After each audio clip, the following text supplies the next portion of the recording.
Well, that was the chairman of the Nigeria Social Insurance Trust Fund, Mr. Austin Inaja, who visited the headquarters of Channels Media Group yesterday. The Nigeria Social Insurance Trust Fund is a proactive and employee-dedicated government institution committed to the welfare of employees in both the public and the private sectors. Well, moving on to other conversations now. Finally, it's April, and that's the deadline for the recapitalization of microfinance banks. The deadline was extended because of the pandemic. A minimum capital base for national microfinance banks should now be 2 billion naira. State microfinance banks have 100 million, while the unit microfinance banks have a minimum capital requirement of 20 million. Well, we had this conversation some months ago on the deadline, and we're following up on that with the president of the National Association of Microfinance Bank, Mr. Yusuf Ahmed, joining us from our Abuja studio. Good morning, Mr. Ahmed. Yeah, good morning, and thank you for having me again. Good to have you again. So how far have you gone? The deadline is here. Well, the deadline is quite okay, and we've gone far. However, the level of compliance is not that encouraging. As I'm talking to you now, we have barely about 180 banks out of the 887 that have crossed, that threshold. Meaning, if CBN, as they keep insisting, go ahead with this, it means about 600 banks are going to go down. And that will be very, very disastrous to the financial system in the country. So I know you've been in conversation with the CBN regulator and all other related arms. What has been the outcome? Is there a possibility of an extension or assistance, intervention in any way? Well, frankly speaking, we've been talking, we've been advocating with all the agencies that are concerned. But the major one is the central bank, who is the regulator, actually who came out with the policy. They are insisting that they are not shifting grounds, but we will not relent in our efforts. We continue to advocate. We believe there is no challenge that advocacy cannot resolve. So we will continue to talk. Yes, April is here, and we are hoping that something, a miracle will happen, and I think it will reduce the level of collapse in the system. So we are hoping that other agencies will come to our aid. But to answer you directly, there is no intervention of any sort.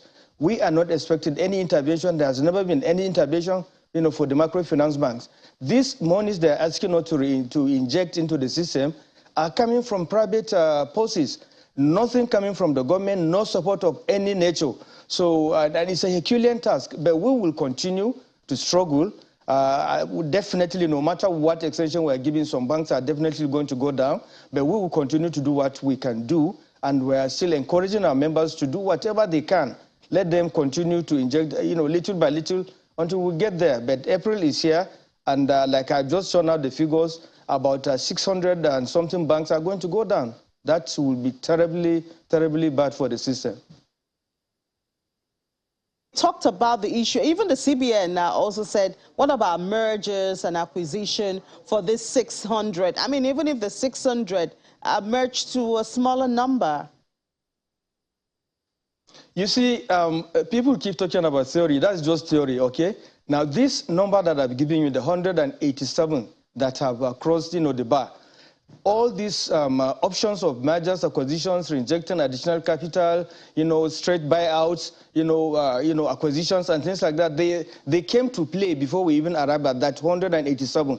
So it's not as if we're just looking at injection fresh capital only. We've combined all the options, and that's how we're able to attain the 187, number level. So we will continue, like I've said, we'll continue to explore, but the best option for the system is to inject, fresh capital, because that will give us additional funds to do our, services to our customers. But like I've said, there is no intervention coming from anywhere. We are not expecting any funds from any agency. So we are working on our own. Individual banks are struggling to get private funds to see that they meet this, deadline. Okay. What would you like to see? What do you think should be the ideal at this time? We know the place of microfinance, you know, to help in especially MSMEs, accessibility of funds and financial inclusion at the lower cadre of the society or the economy. So what would you like to see? What do you think can be of help to the microfinance at this time? Like we keep saying, we have written severally to central bank. Yes, there is wisdom in increasing the minimum share capital, but not by the 1,000%, level they're asking us to do. That is one. Two, central bank is just looking at the number of the microfinance banks only. They are not considering the over 16 million customers that we are serving. Our concern as an association and as practitioners is not just for the banks only, but also for the customers that are relying on us. Most of these customers, when they go to conventional banks to ask for loans, they don't get it because the conditions they are given, they can't attend. So the easiest and simplest place for them to obtain loans and advances is the microfinance banks. Now, if you take out of 800 banks, over 600 out, then what are the banks that will be remaining to service these microfinance banks? And this 187, now we have about collectively about 1.4 trillion total assets that we are controlling in the microfinance space. Now we know a very good percentage of that is controlled by the few national microfinance banks. Now when you are talking of deepening financial inclusion, when you are talking of deepening outreach to customers, you look at the other classes of the microfinance banks. That's the unit microfinance banks and then the state microfinance banks. The national, yes, they are doing well, but how many are they? They are only 10.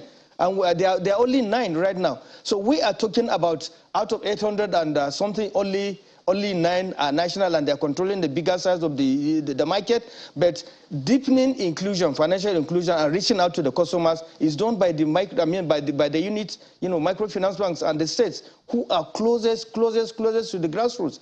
So if you get all these ones, and mark you, this collapse is going to affect majorly the units. Those are the ones that are scattered all over the country. They are the ones that are going to go out of business.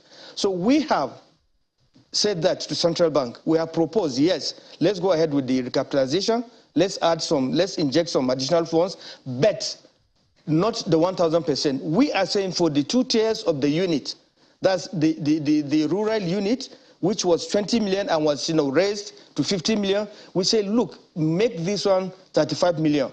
Most of our banks from 20, they will be able to make that 35. And then for the urban, that is the urban unit, from 20 million to 200 million. That is a tall order. We said, yes, let's take it from that 20 million to 100 million. We believe, and these 2 classes are they're like 80% of the whole banks. And then for the states, which hitherto was 100 million, it was now hiked to 1 billion. We say bring that one down to 500 million. So for a bank in a particular state that wants to operate within the state, some of the local governments in the state, I think 500 million will be okay for them at micro level. It's micro lending we're doing, not big ticket lendings. And then for the national, what you find that most of the nationals, they have foreign backing.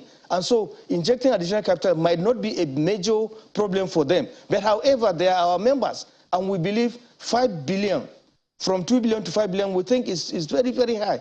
So we are saying for that 5 billion, let it just be 3 billion.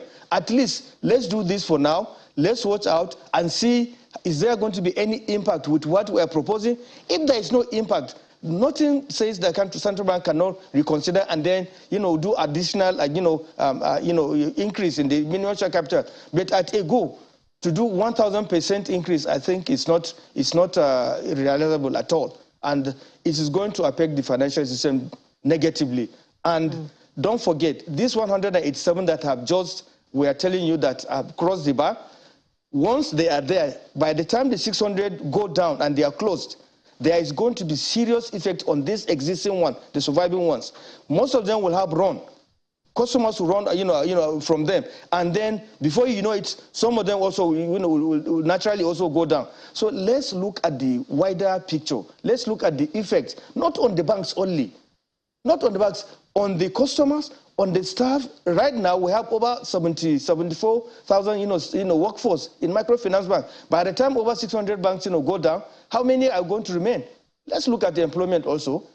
So this is what we are proposing. We have written this and we are proposing CBN, but they are regulators. They are saying they are not shifting grounds, and as practitioners, as good corporate citizens, we will follow, tag along with them, but at the end of the day, it should be known that we have already sent this word of caution, that these are the likely negative consequences that the system is going to,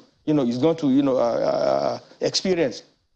All right, Mr. Ahmed, we certainly know that the CBN hears you, and with the letters you have sent to them, perhaps there might be a compromise just before the end of the month. We wish you the best in this quest of recapitalization. Mr. Yusuf Ahmed is the president of the National Association of Microfinance Banks, and it's deadline time for microfinance banks, and we'll see what happens by the end of the month. Let's do an opening call to the market now. We have Anit here giving us a report of how the market closed yesterday. Unfortunately, it was a very short-lived, bullish return in the markets, in the equities. Yes, good morning, Ini.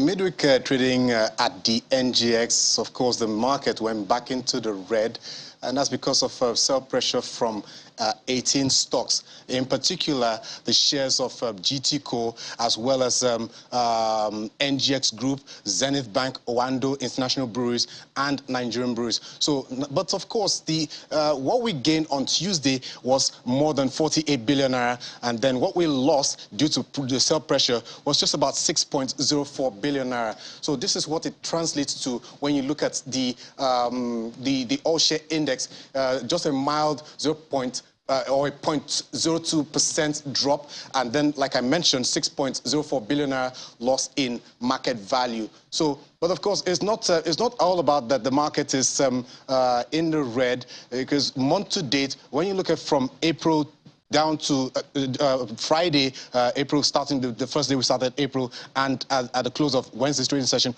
what we had in terms of month-to-date return is unchanged at 0.4%, while year-to-date, what we have is a plus 9.5%. So this is what the sectoral performance looked like. It's still green, and then, of course, in terms of activity, it's still in the green. So, but to tell us more about the market, let's talk to Abdul Rashid Momo, who is the head of capital market at TRW Stockbrokers. Thank you for joining us, Abdul Rashid. Good morning. Okay, now the market, I think on Tuesday, close of middle trading session, Unilever posted after 2 consecutive years of decline, it recorded positive growth, and then of course the numbers were quite impressive. But I don't know at the moment, how are investors reacting to the positive numbers from this consumer goods giants? Okay, my analysis are normally based on charts, right? What I'll say is that Unilever has been trending within the 13 naira range for a very long time. And when it stopped consolidate within this period for such a long time, there's bound to be a breakout. So for now, I think we've been seeing more of accumulation into those shares for a long time. With this result coming out, it will only take time for it to actually spike out of that range. And I think that spike is going to be massive in the long term. But for now, we are actually in a flat or a slightly bearish market. So we are not really seeing a lot of bullish terms of trends so far. So I think it's more of a waiting game until I think they actually need someone that actually break that price up. But for now, it's more of buying into the dips and waiting for a breakout. Okay, so but we take a look at some stocks where most likely we've actually been having more of a sell pressure, and then of course we're in the dividend season. But why are investors not keen on buying stocks as we speak? I've always said one thing: we always have two two players in the market. We have the investors and the traders. If you check out most of these stocks, prior to when dividends were actually dividend payouts came in, you see that those stocks that had already, most of these things have already been priced in. Most of those stocks, we've seen rallies happening in the first quarter of the year. So when such dividends come in now, you now see prices going down. You see, it has always been a pattern. You need to watch the market.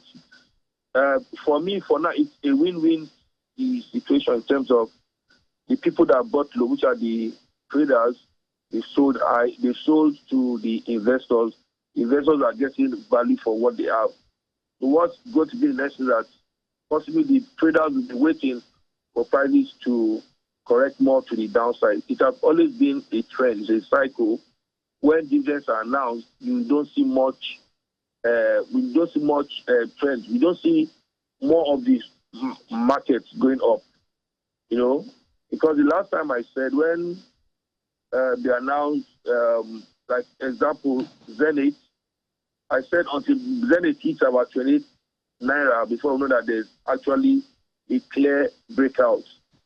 For the past, since 2018 till date, Zenith has been doing what they call 31, 29, about 27 plus.